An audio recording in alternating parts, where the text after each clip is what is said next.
Já está aqui no estúdio, sim. Bom dia, Dani, tudo bem contigo? Como é que passou as últimas 2 semanas? Muito bem, gente, muito bem mesmo, né? Como a gente sempre fala que felicidade é uma escolha, então apesar dos pesares, apesar de eu ter feito uma cirurgia de apendicite, Opa! e deu tudo certo, Apesar né? do Eu digo assim, frio? apesar do frio, então todas essas coisas, né? Quando a gente tem um olhar bacana e a gente escolhe ser feliz, apesar de isso ou de aquilo, né? Dependendo do foco que a gente dá para as coisas, a gente consegue sim estabelecer dias melhores, né? Ó, Não que uma legal. felicidade constante, aquela alegria, Não, né? Aquela não euforia. aquela felicidade do Instagram, aquela. É, aquela felicidade. Tá bem. Vou provocar a Dani aqui. Psicologia positiva e mindfulness. Que bacana. Eu vi que vocês trouxeram várias perguntinhas, já temos A gente gente tá aí preparado. conectada conosco, né? E tu sabe que tudo é muito tão conectado que hoje me preparei para trabalhar com vocês aqui os 3 sabotadores da felicidade. Os 3 sabotadores da felicidade. E tem tudo a ver com essa tua pergunta aí sobre a relação da psicologia com mindfulness, né? Eu vou lembrar um pouquinho do que a gente abordou no último encontro, quando nós começamos a falar que felicidade tem a ver com 2 aspectos. A felicidade hedônica dos prazeres, das emoções positivas, lembrando lá dos gregos, dos filósofos, né, aqueles que nos ampararam aí no conceito. E a outra felicidade tem a ver com a felicidade eudaimônica, a felicidade da vida com sentido, com propósito. Perfeito. Hoje eu vou falar de uma das felicidades, dar uma ênfase maior nela, que tem a ver com essa questão do mindfulness, que é a felicidade subjetiva, que é a hedônica. É a felicidade muito mais dos prazeres, das emoções positivas, aquela que a gente vai conseguindo construir a partir de fatores externos e internos. Certo. Um dos fatores externos tem a ver com mindfulness, né? Então, assim, quando eu trago a questão da felicidade e relaciono com sabotadores, né? O que sabota a nossa felicidade? Alguns a gente não escolhe, mas a gente tem que saber que eles existem porque são 2 viés. 2 deles são viés do nosso cérebro. E outro é uma escolha que a gente faz todos os dias. Vou começar com isso para depois entrar Tá. na conexão A gente com mindfulness, pode escolher, né? não ser inconsciente, então. Com certeza. Então, vamos lá. O nosso cérebro tem 2 vieses. Um eu já trouxe aqui, que é o viés da negatividade. Para a gente se proteger em relação ao mundo, então para a gente ver o perigo, para a sobrevivência, nós precisamos olhar o que tem de problema. Só que o nosso cérebro ele não descansa, ele está sempre buscando o viés da negatividade. E a gente tem que lembrar isso. Então a gente tem que... Muito obrigada pela água. A gente tem que nutrir ele, então, com o viés da positividade, buscar também ver as coisas positivas. Certo. Porque o mundo não é negativo, né? Então, esse é um viés que é super importante para a gente sobreviver, só que para a nossa felicidade ele atrapalha. Então, eles nos sabotam. Isso é importante, porque se o ser humano hoje está no topo da cadeia, tudo isso também é por essa negatividade. Ela não pode ser exacerbada, me parece. Com certeza. E eu acho que tudo na vida é a questão do equilíbrio. A gente não é tudo bem, tudo mal, né? É o equilíbrio de tudo isso, porque se existe, tem uma razão biológica para estar aqui, Sim. né? Então, esse viés da negatividade é importante. E aí, fazendo uma relação com mindfulness, quando a gente fala da atenção plena, quando a gente coloca atenção no que estamos fazendo, a gente consegue ter consciência e ver que nem tudo é negativo, que também há um polo positivo.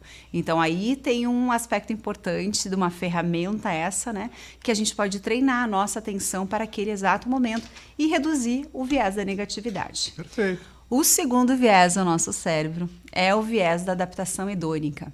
A adaptação hedônica, como o nome sugere, é quando eu começo a me adaptar com as situações, com os prazeres da vida, sejam eles positivos ou negativos. Por exemplo, o frio, né? Eu, com o tempo, vou me adaptando ao frio, vou compreendendo o frio e já não começo mais a reclamar. Aproveita a lareira, vinho. Tem um lado bom também. E tu te adapta a tudo, né? A adaptação ela é fundamental, porque, por exemplo, tem estudos que mostram que pessoas que perderam, por exemplo, um membro do corpo, uma perna, com o tempo, elas voltam a sentir a felicidade basal. Elas voltam a sentir as mesmas emoções que elas tinham quando elas tinham todos os membros do corpo. Olha só. Isso é fundamental em relação à nossa vida, novamente, né? Aos perigos, aos problemas, porque a gente vai se adaptando. E é fundamental. Só que, assim como a gente se adapta a algumas situações que são ruins e volta para a nossa felicidade basal, que é a felicidade mais normal, vamos dizer, do nosso perfil, tem também a adaptação hedônica dos prazeres. E aí, qual é o problema? É a gente sempre querer mais. Aí no friozinho eu me adapto, mas aí eu tomo um vinho. Aí aquele vinho já não é mais tão bom. Aí eu quero um vinho ainda melhor. Porque o meu paladar, porque eu sinto as notas disso aqui. E a gente sempre vai querendo algo melhor, porque a felicidade sempre vai estar. O casaco já não esquenta tanto. Aquele casaco novinho já não é mais tão novinho. O carro com cheirinho de novo já não é mais interessante.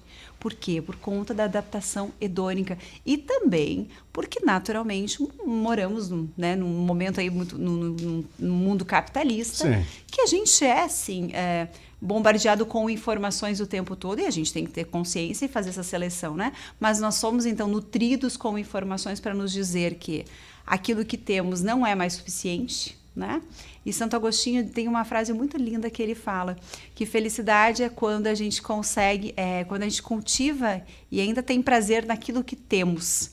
Então, quando aquilo que temos ainda é suficiente, ainda é importante para nós. Então, aquele cara que tem aquele tênis, né, há 15 anos e não larga o tênis, né, todo remendado, mas ele tem uma paixão pelo tênis, ele dá certo. Ele tá feliz, né? Ele tá feliz, se aquilo de fato, a não ser que estejam outros apegos. Aí a gente tem que analisar melhor a situação. Não pode ser acumulador. Né? Não pode também ser acumulador, né? Mas é bem importante, então, a questão da adaptação hedônica, né? Às vezes, ela não nos possibilita viver feliz, porque a gente sempre acha que aquilo, já não é mais.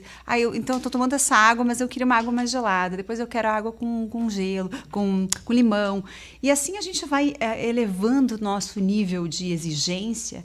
E quando vê a felicidade, sempre fica para depois. Isso cria uma ansiedade também, né? Perfeito. E esse é um dos indicadores, inclusive, essa adaptação é da ansiedade. A gente não celebra as nossas conquistas, né? Não é interessante. E aí, quando a gente fala em adaptação hedônica, Rodrigo, a gente sugere, então, que se trabalhe muito, muito com a ideia da gratidão.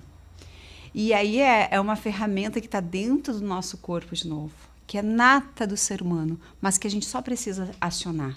Quando a gente consegue se dar conta, né, de que a gente já tem uma casa, a gente já tem um trabalho, a gente tem uma família, ou a gente está no momento solo, que a gente também está curtindo essa vida solo, independente do que nós temos. Quando a gente se dá conta disso, a sensação de bem-estar é muito maior, e aí a gente anula um pouquinho essa questão da adaptação hedônica. A gente percebe, se dar conta de que a nossa vida já é boa. E aí, fazendo a relação com mindfulness, né? O mindfulness é essa capacidade que a gente tem de trazer a nossa atenção para o momento presente. Porque a mente distraída é uma mente que nos deixa muito ansioso, muito estressado, porque é uma mente que ela, primeiro, ela não ocupa o único espaço que ela deveria ocupar, que é o presente. Porque o único espaço onde a gente pode fazer qualquer mudança é o presente. E essa mente, ela se distrai, ela vai para cá e para lá, ela visita o passado, visita o futuro e vai nos visita o vizinho. O vizinho. Aí tu me trouxe o terceiro sabotador, né? É o vizinho? Tu tá bem conectado comigo hoje, hein, Bocha? O terceiro sabotador, que também é o vizinho, mas na verdade é o olhar de quem vê o vizinho, né? Então, assim, o terceiro sabotador, que eu falo que não tem a ver com nenhum viés cerebral, que tem a ver com a nossa natureza humana de querer nos comparar. A comparação para a felicidade é um dos maiores sabotadores.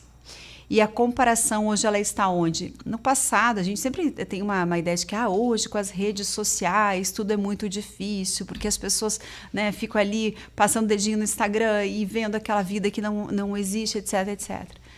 Só que a gente é muito saudosista e acha que isso não existia. Isso sempre existiu. Sim. Sempre existiu no campinho do vizinho, não existia na varanda das casas que as pessoas ficavam lá tomando chimarrão. O álbum de fotografia. O álbum de fotografia. Então, assim, a gente sempre foi um apreciador da vida alheia, né?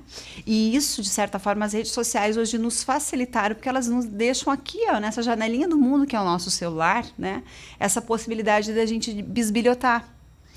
Só que quando eu digo de bisbilhotar, porque nem sempre é algo saudável.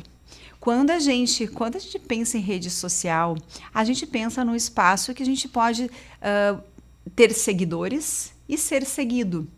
Num viés positivo, nós poderíamos olhar como espaço para a gente se inspirar. Que legal, eu gosto desse cara, eu gosto da também rádio. Ocorre, né? Também ocorre. E eu vou me inspirar.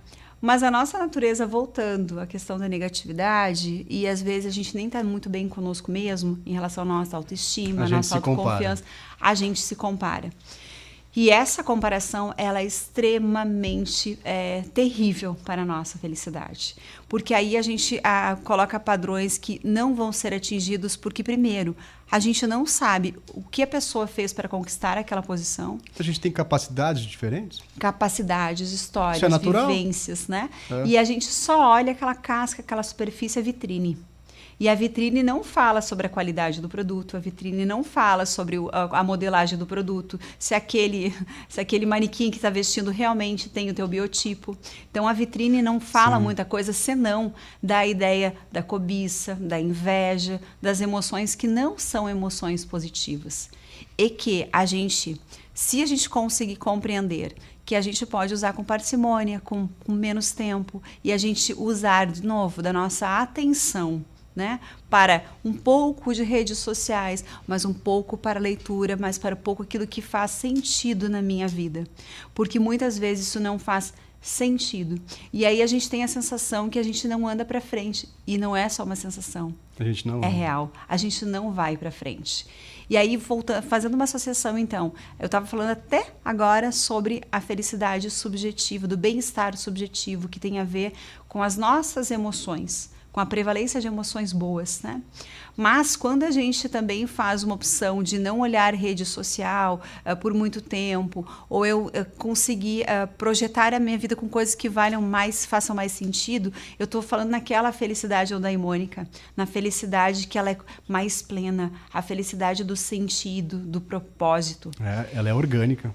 E quando a gente tem essa felicidade com mais sentido, a gente também tem mais segurança de dizer não a algumas questões, como eu vou ficar quantos minutos em rede social? É 10 minutos? A gente sabe que tem inclusive as ferramentas que lá no Instagram eu coloco quanto tempo que eu quero e faço ali. Quando chegar aos 10 minutos, eu digo que eu quero continuar ou não continuar. Então, assim, existem mecanismos para a gente também se controlar, né? E para a gente voltar a ter a nossa atenção para aquilo que faz sentido. E aí eu trago uma teoria muito linda do Mihaly Csikszentmihalyi, que é um professor assim, extremamente assim, louvável nessa área da psicologia positiva. Martin Seligman, que é o pai da psicologia positiva, dizia que ele é um dos maiores pesquisadores nessa área. E o Mihaly, que morreu, acho que foi ano passado, a teoria do flow. A teoria do flow, como sugere o nome em inglês, que é fluido, né? Que é leve, que é líquido, assim, né? A teoria dele quer dizer que quando a gente tem algo que a gente tem muito interesse, que a gente tem paixão, que a gente tem motivação e engajamento para aprender, aquele interesse, tudo isso que eu sinto, eu coloco em ação e eu crio um momento de flow. Rodrigo, tu te imagina hoje fazendo outro trabalho se não estar aqui? Não, não me imagino. Olha, a pergunta foi bem ousada, mas é que eu imaginava essa resposta, porque a gente sente que tu estás aqui no momento de flow. Que legal. O tempo parece que não passa. Não é essa sensação que tu tem? Sim. Quando vê, putz, galopou 10 minutos no relógio, quando galopou 1 hora, né? Por quê? Porque tu tem interesse, tu te engaja e a tua atenção está para esse momento presente. Interessante. E isso te faz, possivelmente, uma pessoa com mais tendência a ser feliz. Porque tem um pouco do teu desejo de fazer algo que te dê prazer, né?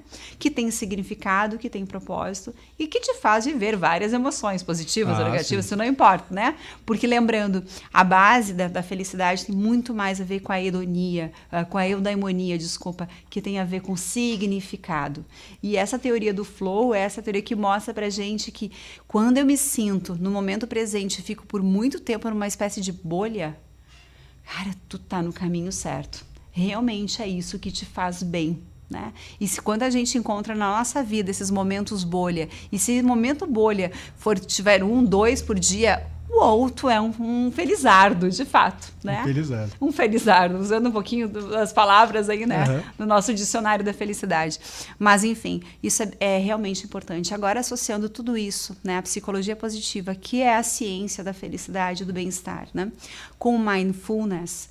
O mindfulness é uma ferramenta extremamente potente para tirar a nossa mente das distrações. Quando a gente entende e tem um pouquinho de autoconhecimento e sabe aquilo que nos faz bem. Se eu gosto de vender, cara, eu vou vender. E aquilo pode ser, e o resultado, sem dúvida, vai ser muito bom, porque eu amo fazer aquilo. Se eu gosto de comunicar, cara, vai, faz a tua comunicação. Se tu gosta de ensinar, vai e busca ensinar. Porque quando vê na tua vida, a tua atenção vai se voltar novamente para aquele assunto que tu mais gosta de fazer. E quando a gente pensa em profissões, pensa nas nossas crianças, a gente só tem que mostrar, dar o cardápio para as crianças e faz elas perceberem o que existe no mundo e elas olharem para as fortalezas delas. E quando vê, é uma coisa muito natural, assim como deve ter acontecido com vocês aqui, é um match. É uma atração quase que de imã, né? Sim. E quando vê, a gente está imerso em algo ali que faz sentido na nossa vida. E aí as distrações não fazem, mas estão sentido assim. A gente se torna mais produtivo, mais feliz. E quando a gente olha em ambientes de trabalho, né? A gente vê pessoas com grande potencial, lá uma pessoa extremamente falante, que não pode vender, ou que não pode trabalhar com a comunicação, aí que tem que ficar numa auditoria. Já é a chave para a pessoa ser feliz, né? Então, assim, nós temos muitas aptidões, muitas potencialidades. Se a gente olhar para essa potencialidade, cruzar com aquilo que realmente faz sentido para a gente, nossa, é um dos segredinhos, vamos dizer assim, da felicidade, né? Muito bom. Dani, obrigado mais uma vez. Eu acho que olha o meu flow, já acabou o tempo, Rodrigo. Foram alguns bons insights, né? Bem claros, a população vai entender bem e tomara que a gente tenha levado um recado muito, muito pertinente, né, para quem está aí nos ouvindo. Obrigado mais uma vez. Eu que agradeço o espaço. Valeu. Diogo, contigo. Tá certo, entre aspas, com a Daniele Hart, para Free Viagens e Turismo, acesse freeturismo.com.br e se inspire na próxima viagem. Richter Group, conheça o 386 Business Park, vitrine a céu aberto junto à BR-386. Estrategicamente localizado na BR-386 em Estrela, o 386 Business Park está a 103 quilômetros de Porto Alegre, Rio Grande do Sul. Com infraestrutura diferenciada, pronta para o consumidor, é uma excelente oportunidade de investimento para os empreendedores que querem expandir seus negócios frente às mais de 50 mil pessoas que passam pelo local diariamente. Com isso, o 386 Business Park passa a ser o destino gastronômico de compras e negócios para todo o estado do Rio Grande do Sul. 386 Business Park, Parque de Negócios, um lugar pensado para pessoas e negócios. Viajar com Vera Hidiger. Olá, eu sou a Vera Hidiger da Free Agência de Turismo e hoje vou falar um pouquinho sobre a Turquia. De uma coisa ninguém tem dúvida, é impossível não se apaixonar pela Turquia.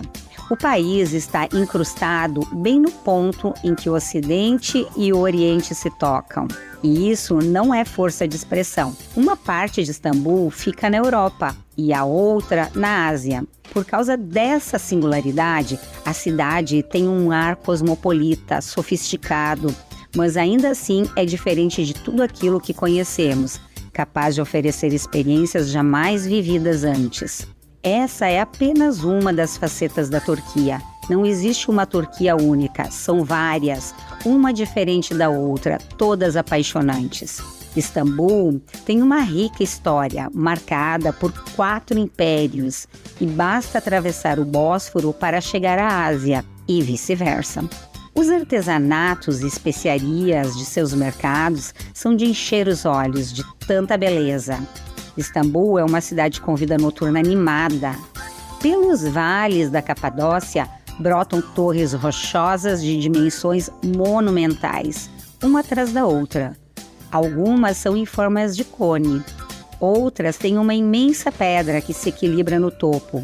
Imagem única, terreno lunar, cenário surrealista. Não existe descrição capaz de sintetizar a Capadócia e sua beleza sem par. Foi moldada no decorrer de milhões de anos. Você não verá nada como o cenário da Capadócia, a não ser que você vá para a Lua.